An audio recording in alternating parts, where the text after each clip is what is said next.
зеленькі цокотять. Матері над хатою два лебеді летять. У матері над хатою пливе весна, весна. У матері над хатою, а мати все одна. У матері над хатою пливе весна, весна. У матері над хатою, а мати все одна.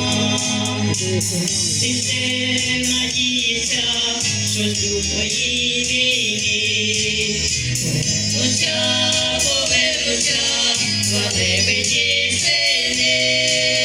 Накрила сніг під грушею, розклала рушники, на них дрібненько падають біленькі пелюстки. Накрила сніг під грушею, розклала рушники, на них дрібненько падають біленькі пелюстки.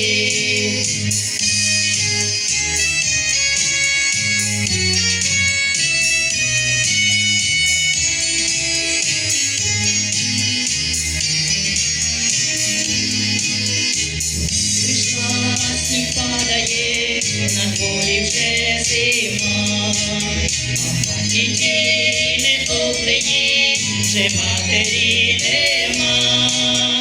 Лише в саду під грушею лишились навіки, снігами припорошені квітчасті рушники.